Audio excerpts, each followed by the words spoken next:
Choosing books and materials for homeschooling is no simple task. For the conscientious parent, it takes hours of research and deliberation and hopefully seeking God in prayer. And then when we make our final decisions and gather everything together, we feel as though we have collected great treasure and can't wait to share it with others. This is where the unboxing videos come in. Even though I have been homeschooling for over 36 years, I still get caught up in the excitement. I find myself watching the videos and rejoicing with the mommies, even learning new things as I watch. So I thought it would be great fun to conduct an unboxing of my own. Even though I will be showcasing materials I have gathered over a number of years, I am still excited about them. And I hope to share some of that excitement with you, including some websites and information so you can create your own one-room schoolhouse right there in your home. Today we will be, number one, talking about the McGuffey's versions in print, and we'll do some flip-throughs. Number two, we're going to talk about the digital sources for the McGuffey readers, and we'll do some flip-throughs of some that I've bound myself, okay? And then number four, we're going to be introducing ways to use these materials to their greatest extent, all right? And so I'm hoping that you will stay with me. We'll try to do it in these three phases. So if you like this, just stick around and we'll get through that. Okay, so first of all, let's take away these ones I printed myself. They're I know, it's kind of interesting, but we'll get to that in a minute. And we're going to concentrate mostly on these two versions of the McGuffey readers. Now there's a lot of confusion out there as to these two.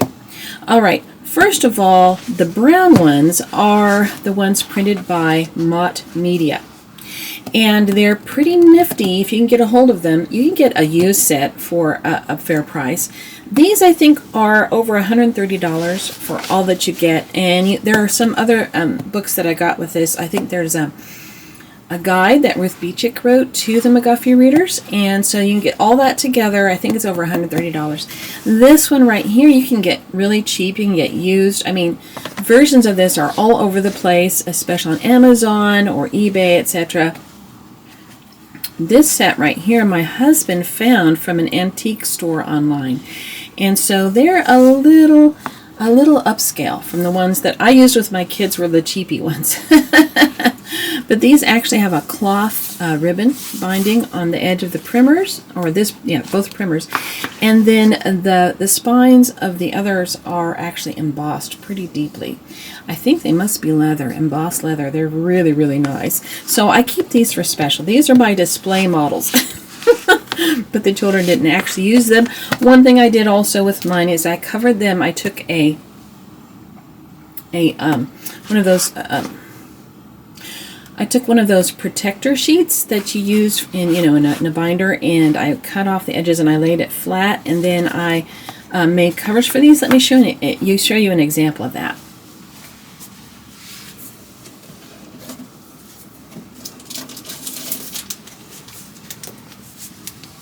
So here's an example of one of the books that's covered with one of those plastic protector sheets.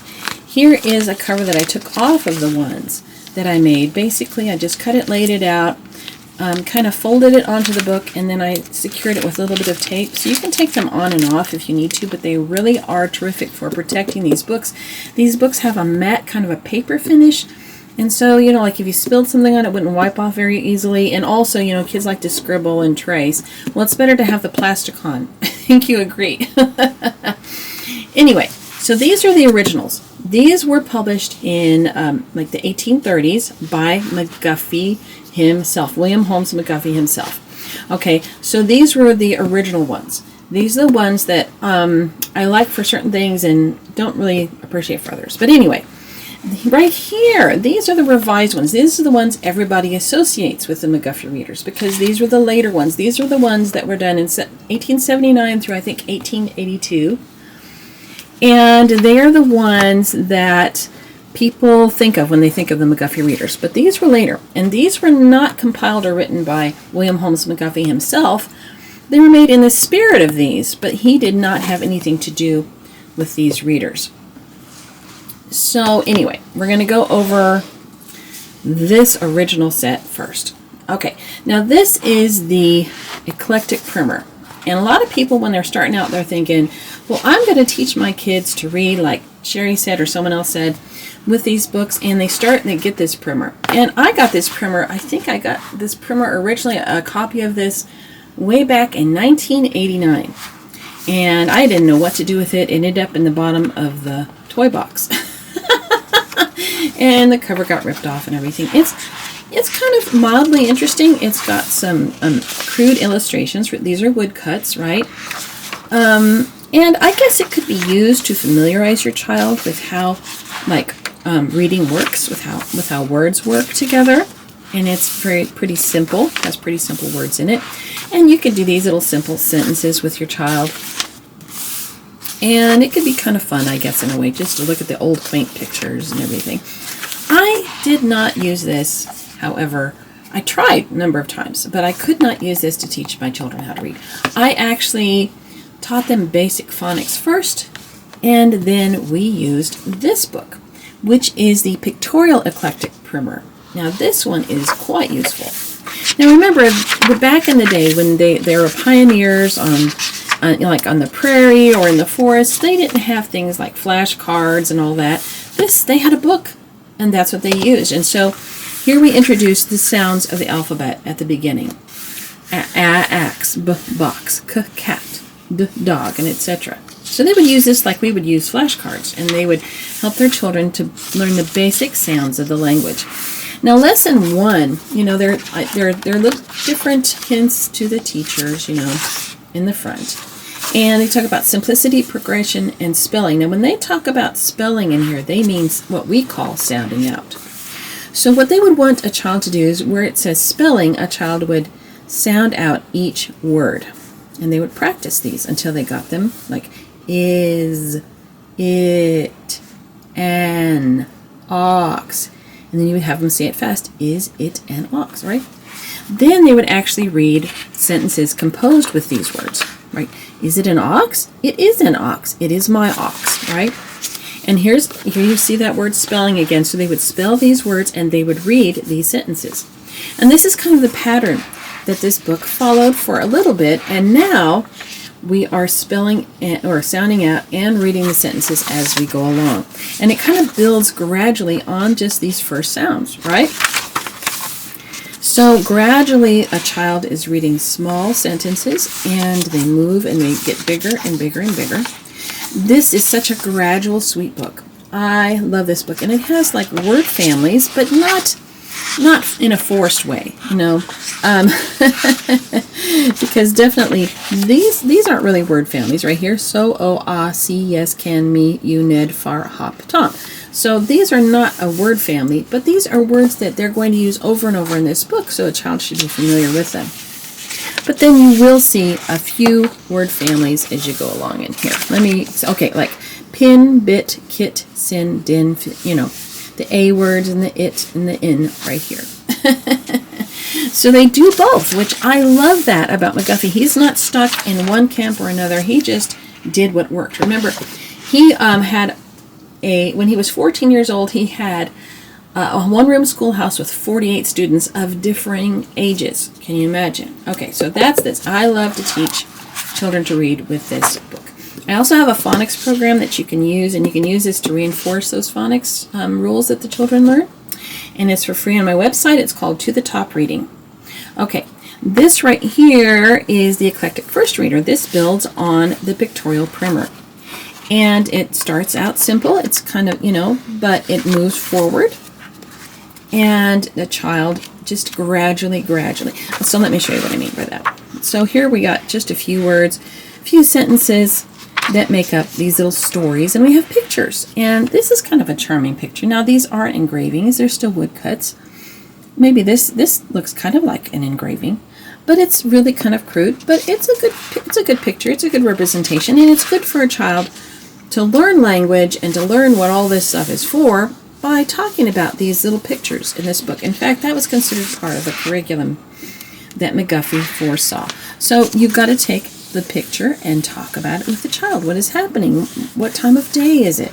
And the lesson title is "The Sun is Up," and you can talk about this young man and the sun being up and the trees, and you can talk about all that stuff. And so they can get used to using language to express themselves. Sometimes we have little kids underfoot, but we don't really sit down and just talk to them or listen to them about things. And when you go through these lessons, it forces you to sit and listen to them, and it builds your relationship, actually. So as you can see how far, we're only this far in the book, and already we're reading this much, which is so fun. And so it's gradual, and it goes on. And towards the end of the book, then we're reading longer and longer lists of words. And these are being sounded out. And you can talk about the different rules, phonics rules, the rules of spelling, how OW makes ow, how WH makes wha. You can say at the end of the word gentle. You can talk about syllables, right? So thing is one clap. Should is one clap. Children, 2 claps. Staying. Talk about the different syllables. Kissed, that means that somebody already did it, so it's in the past. So we add ed, but the ed doesn't say duh, it says tuh, right? Little. We have Peter. It's a proper noun, so therefore we capitalize it, right? There's so many things you can learn just from these word things, right? And so as you go through, it has all that. And towards the end, your child is reading pretty good. Now they can read like the beginning story, like I can read books and stuff like that. They're able to do that. So, and it has said goodbye. Now, my little readers, we have come to the end of the book, and I must bid you goodbye. Before we part, let me give you a little advice. You are now a little child. You are but a few years old and have not much wisdom. Therefore, always listen to your teacher and to your parents. They are older than you, and they know best what is your good, what is for your good. Little children, you must love your parents. You should be kind to your teachers and gentle to your brothers and sisters and playfellows. Use no hard words. Be guilty of no ill-natured tricks and tell no ill-natured tales. Always do to other children as you wish them to do unto you. This is the golden rule. Remember it in your play. Act upon it now, and when you are grown up, do not forget it. If you have been a good child and learned your lessons well, you may now have the second reader. Okay, isn't that so sweet? Yeah, it's really good. So, and McGuffey wrote that. That's from his heart. All right, this is the Eclectic second reader. This is like my favorite book to teach good reading. I love this book. Okay, the lessons in here are so fun, and I love the word lists. I have taught my children all kinds of spelling and all kinds of rules through these lists, and I just absolutely adore this book. I just do. It's like my favorite. Okay, I already said that. Sorry. Here we have the Lord's Prayer included. Our Father in heaven, we hallow thy name. May thy kingdom wholly on earth be the same. O give to us daily our portion of bread. It is from thy bounty that all must be fed. So that's in here. I want you to understand that these books right here don't necessarily just take up 1 year. Okay, so how they used to do things in the old one-room schoolhouse is that they started a child out reading, and the child, however, because some children would come in and out because they'd have to be needed by their parents for different farm things, so they'd kind of phase in and out. So they just go through one book after the other at their own pace whenever they could. And so these books for you as a homeschooler, these may, like one book, especially this book, will at least take 2 years to go through. All right, so if that makes sense, and these are reusable, remember, so if you purchase these, even though at first it might seem as though this is a little bit of a price, just think, if you have a number of children especially, you can pass these down from child to child year after year, and so in the end, I mean, it's so cheap, it's not even, you don't even have to think about it, and especially if you got these secondhand, They are just amazing. Okay, so that is the first, it goes up through the second. I love these readers. Now the third one, this one is, you can use this. You definitely can. This has all sorts of interesting things for older children. I felt as though this is kind of a big leap from the from the second reader to this one. To me, it's kind of a big leap. Now, the effects of rashness, there are some really good lessons, some really good moral lessons included in here. And there are actually some biblical apologetics in here as well. This is how a fly walks on the ceiling. So that's actually science, isn't it? So there's really some good things that you definitely can use this book, and I think you could have fun with it, honestly. Now, errors. These errors are how you pronounce things, not, like some they wanted to homogenize spoken language during that time. So, and they wanted to correct, like the pioneers, how they spoke. They kind of wanted to correct their speaking. And so they would talk about escape for escape, mystery for mystery, wonderful for wonderful, interpretation for interpretation. So they wanted to correct those things. Spell and define. Well, then you use these for your copy words, and you can write sentences with them, all kinds of fun things. So that's that. And the fourth reader, then we get, this is really at collegiate level. Okay, today this would be considered collegiate level reading. And so I think this is from the Miser Pollock. So there's all kinds of good literature included here. Remember, these were the only books a lot of people could afford out on the frontier. So there's so much good here. My recommendation, how I've used these, however, is to go through the second reader of these books, and then I move over to the other books in print, which are the McGuffey's Eclectic Primers Revised. You see how this says revised here. Okay, then I would go to these. Now, the primer here, it just goes in leaps and bounds all through. It's not very gradual, and you kind of have to have something else to help teach your child to read with this. This is like it jumps too much, especially if you have someone like that's a little bit dyslexic, maybe they need more phonics practice. This is going to be a hard book for you to use for that, unless you combine it with a lot of phonics practice. So that's my observation. But I'll show you. It's a pretty book. It's a pretty book. It's got, oh, look at that illustration. Isn't that lovely? Yes, these were engravings. They're lovely. Now this particular primer from this set has been used, so it's got a little wear to it. But we didn't use it, but someone else did. But this one was printed so well that you can feel the ink off of the page. It's raised a little bit, which is amazing. This is, oh, look at that. Isn't that pretty? Don't you just love it? Very moral. And it includes scripture, even though it was revised, and it was during a time when they were really pushing the common school movement in America. It still includes the Bible, it includes prayers, it includes a lot of those good things, and it has a lot of moral lessons. This is the first reader, and this is fun too. It's got some little goofy pictures in it here and there. So you can see the engravings are so sweet. And the words in this one have the diacritical marks. Can you see this? Scamper. So it shows the emphasis is on the first syllable. It divides it into syllables. It shows that this is a hard C, so it says k instead of s. This is a short A as in a, so a scamper. So I don't know. I never got that technical with my children, but maybe you would want to. I didn't. I always thought that was complicating things a bit too much. But anyway, here are the words you can use for your copy work and dictation. One thing also, in these books, they have portions of cursive handwriting. And I actually have a free cursive handwriting program based on this font that you can find on my website in my freebies section. So that's something you can download and use with your children. Back then, they would actually start their children out with cursive. Can you believe it? I learned that from donpotter.com or donpotter.net. I forget what it is. Anyway, it's kind of interesting, isn't it? So that's the first reader. This is the second reader, and it's interesting and it's lovely. You could use this one. I did not use this one.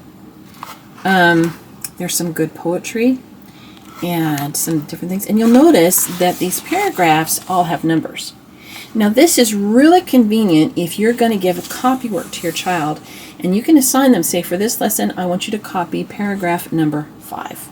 Because when I gave it to my child, I said, pick whatever paragraph you want to do copy work. they would go to the simplest one, right? Like number 9 has one sentence. Because they all laugh at me, she said. Okay, so that's too easy. I would have to go, no, do number 5. Okay. Now, what I did is I went from the second reader in the original McGuffeys, I went to the third Eclectic reader in the revised ones. And I did this because I thought that it was a little more interesting. And I wanted to get them used to the cursive alphabet. There were a number of reasons that I went from there to here. It just seemed also as though these stories are a little more lighthearted, whereas these ones really kind of get almost morose. They talk about death a lot. Now, one reason for that is that people faced death a lot during those times, right? There were people that died on a regular basis. Which is sad, but it's something they had to incorporate into children's learning. So they kind of help them deal with it in terms of heaven, right? This, however, is more lighthearted. They're not going to have as much information about people dying and that could have been you kind of a thing. So I kind of like it for that reason as well. And so it's kind of more cheerful, a little more fun. And so that I like the third one. Now remember, these don't necessarily have to take 1 year. They could take a number of years. You can go, let's see, this one has 79 lessons, okay? And if you did a lesson a week, and you could do this in a couple of years, right? Now the fourth reader is, it's like one of the funnest, right? It has so many amazing, listen, the fountain. Into the sunshine full of the light, leaping and flashing from morn till night. And here's about coffee. Let's see. Here is, there are a lot of moral stories in these. Okay. Evening hymn. Come to the sunset tree. Okay. Come to the sunset tree. The day is past and gone. The woodman's axe lies free, and the reaper's work is done. The twilight star to heaven, and the summer dew to flowers, and rest to us is given by the soft evening hours. Sweet is the hour of rest, pleasant the wood's low sigh, and the gleaming of the west, and the turf whereon we lie, when the burden and the heat of the laborer's task is o'er, and kindly voices greet the tired one at the door. And then it says, here at the last verse, there shall no okay, it talks about, I'll just read it. Okay. Yes, tuneful is the sound that dwells in whispering boughs. Welcome the freshness round and the gale that fans our brows. But rest more sweet and still than ever the nightfall gave. Our yearning hearts shall fill in the world beyond the grave. There shall no tempests blow, nor scorching noontide heat. There shall be no more snow, no weary wandering feet. So we lift our trusting eyes from the hills our fathers trod, to the quiet of the skies, to the Sabbath of our God. Isn't that good? So anyway, there's all kinds of poetry. All kinds of books. So Charlotte Mason, folks, you should absolutely adore these books. There's so much poetry. There's so much good story in this. It's so amazing. Why the Sea is Salt. That's a classic story, right? So anyway, fun. And then the fifth also continues on this theme and has all kinds of interesting stories about foreign wars, and it has some, I believe it has some Shakespeare in it. It has all kinds of fun things in it. So that's really good. You can see the text is a little smaller and a little more dense on the pages, right? Let's see, what is this one about? This is Make Way for Liberty. James, and it talks about the author here. And at the end of this previous lesson, it has definitions. So you take these words and you write the definitions, and you can have your children write sentences with those. I'll show you about that in a minute. This right here, this sixth Eclectic reader, I find it not as interesting, but it still has some really good merit to it. By the way, when you get through this and into this is definitely like, I think it's like graduate level reading. So your child is going to really be, your child will be able to read anything they want to. They will not be hampered by the parameters of our, dumbed down modern language. They will be able to really enjoy old stuff, which is great. Okay, now with that, I want to show you some of the digital resources I have taken advantage of. Now, I'm going to talk to you, first of all, I'm going to talk to you about Dollar Homeschool. Dollar Homeschool, and I've talked to the owner of the site, and he still is in business, so you don't have to worry about that. He offers digital downloads now. It used to be CDs, but nobody has CD players on their laptops, right? Okay. So he offers digital downloads of these revised McGuffey readers and the alternative readers, and it includes the grammars and all kinds of stuff. I mean, there's so much stuff. I actually wrote guides for the downloads, and I got to explore all of them. And it's so much fun, and they're filled with so these are the alternative. I didn't even know they existed. But there are alternate readers for the McGuffies. And so he includes that in there too. So this is just one of those alternate readers. I'm not sure why they made the alternate readers. So if you ask me, I wouldn't know. But they did. And so this is one that I printed and I bound myself. And I don't want to talk about that right now because that will take more time on this video. But suffice it to say that, yeah, you can definitely do that. So I've got, these are from Dollar Homeschool. This also, you can find these already printed on, I think it's yesteryear's books or yesterday's classics, I think is what it's called. And you can find, this is reading literature is the set of readers, and this is reading literature. These are a set of books. This is the primer from it. It's called Reading Literature, and it's by Treadwell and Free. So if you want to look those up, you can find those. They're all over the place. They're on Internet Archive, and you can download it and you can print it. This I got from, I can't remember. I got this as a download from a different website. And what I like about these is that they're actual stories. Like these are folk tales and fables. This is the gingerbread boy. This is the little red hen. And it has a lot of repeating language so that a beginning reader can actually read a story instead of something silly, you know. An actual story that and if you've spent time reading these fables and folk tales to your children already, they will be familiar and it will help them. They'll be so enthused that they can actually read it themselves. This is the gingerbread boy. As you can see, this was well loved by my own children. This is the gingerbread boy. They have the old woman and the pig, the three billy goats gruff. All those stories are in here, and they're so fun. And in the end, it has like this word list for each of the different words, stories, so that you can help your children through that. So that's one resource that I highly recommend that you find and you download and you print it out. Or you can purchase these, like I said, from yesterday's classics. They already have them printed and bound for you, and they are worth the money. It's just something added for your children. And as I'm approaching this, there are lists and lists and lists and lists of readers like the McGuffey readers that were published during those years from about 1830 to 1890. The golden age of American textbooks is what I like to call it. And there are so many different versions, okay? Now, as you get closer and closer to the 1890 age, you will find that they take the Bible and they take prayer out of it a lot.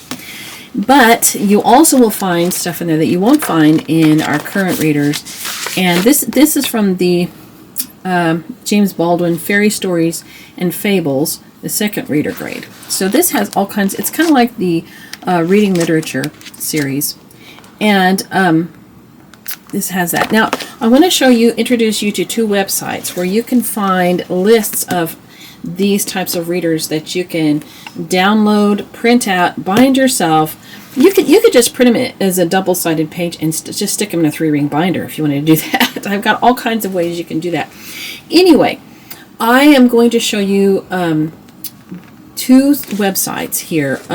One is the Homeschool Freedom website, and so it is filled with lots of, like, it's got a whole page just of the old readers listed with links that you can find. And so these are a lot of fun just to explore and look through, and you can just really enjoy these, right? As you can see, there's lots and lots and lots of them. Okay, the second website is Best Ed Lessons, okay? Best Ed Lessons has all kinds of free old stuff linked. And here you can see that There are loads and loads and loads and loads of these old books. And you can swim through them, you can stick with the McGuffies, or you can try something else out. I've done that before for fun. But anyway, that's what you can do with those. Now next, I want to show you how you can use these materials and get the best out of them. The cheapest way to do this is with one of these composition books. Now this is a composition book that is not college ruled, right? It's standard ruled. And my little girl was just learning to write, just learning to read. So what I did was I took my little highlighter and I would write, is it an X? I would have her copy it, and then I would put something to show her there was, because she had trouble with spaces. A lot of little kids have trouble with spaces. Now, as she had more and more struggle trying to put a space in between her little words, I developed, and this is, she drew an axe. We took an index card on the back side of it and we glued it in. And that was her drawn narration. Okay. This is, may I get the nut? Yes, you can get it. So this, and it says, my new top can hum. So she drew a top humming. This is see the new cap. Now, she was struggling with her spacing. So what I did was I took a pink highlighter and I made the little dotted line. And I took a yellow one to show this was the basement. This is the lava where you can't draw in there except if you have a tail hanging down, right? Then I actually drew, I just drew in with highlighter where she would put the spaces for her words. Do you see? This helped her so tremendously to feel successful. And this is a cap, right? She drew that. All right. This right here is another example. And you can make these little workbooks all on your own. You don't have to spend lots of money. You don't have to find something to download. You can just make it yourself right there at your kitchen table in the little school in your little home, right? You can do this all yourself. And she built up her skills this way, and she loved to make the drawings, and we went on through that, right? Then I'm progressing a little bit more, right? She's feeling a little better about it, and we're moving forward. You can see here. Ha! So that is an easy way. Then I have her sister that's older than her by a couple of years. And so we were doing the McGuffies, and during that same time, we just took this little composition book here, and we split it into parts. And she was supposed to be, I would say, I had her copy here a little bit. Then I'd say, copy this. And so she copied that. In sentences, she had to write some sentences. She had to do some dictation right here. This is her picture that she drew for that lesson. This is castle building, which is the 4th lesson in the book she was using. And so I had her do some copying, and then she copied a paragraph, you can see. And then she wrote her own sentences, and then she gave me a dictation, and she did a drawing about that lesson. And in this one, we did a little different. We did the words here, and then she did a copybook here. As you can see, she's already progressing. So we go through, we have different formats we're using, whatever works for us. And that this form of me doing this with my children led me to develop what I have, that I have lesson pages and lesson books that I developed for these different readers, and I'll show you. These are the lesson books that I developed for use with these different readers. And I developed the first one for the very beginning, and it has spaces for a child to take those words that they're using in the first McGuffey lessons, and I would write the word here, and the child, or my daughter, would copy it, and then she could draw a picture about that word, kind of like what we did with the composition book, if you'll recall how we did that. So she would do that, and then we would progress through here. There's copywork place, there's a dictation place, and there is narrative drawing. So there's lots of places for drawing. Here are some examples which she did here at the beginning of the different pages. And so we went through this book, and then the second, now this, I shouldn't have level 5. Then level 2, this is one that my daughter used, if you can see it. There's different examples of this. There's lots of room for lots of words at the beginning because this is meant to be used with the second McGuffey original reader. So there are lots of copy work words at the beginning. Then we have the copy work of the paragraph, and I would write it first and then she would write it after me, right? Then we have the places for the drawings and the sentences and the dictation. So it went through that like that. Then we have level 3. And level 3 is a little thinner lines, and you have places for words, which no longer do they have to copy them, but they can. Like at the beginning, I think we copied them. But towards the end, you know, a little bigger, have more understanding, and so you don't need to do that as much. And so then there's places for drawing, word doodles, sentences, copy work, a drawn narration, a dictation, and more lesson doodles. So we're still not up to written narrations yet, believe it or not. Then in level number 4, that's when we're going to start writing and doing different things. There's a place, let me see. Here's a narration. It was short, sweet, and to the point. Here's dictation, here's words, here's copy work, here's sentences. Sometimes they didn't fill in everything.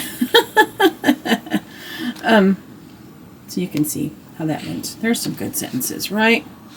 And so level 5 then was all about just 2-page spread, sentences, copy work, narration.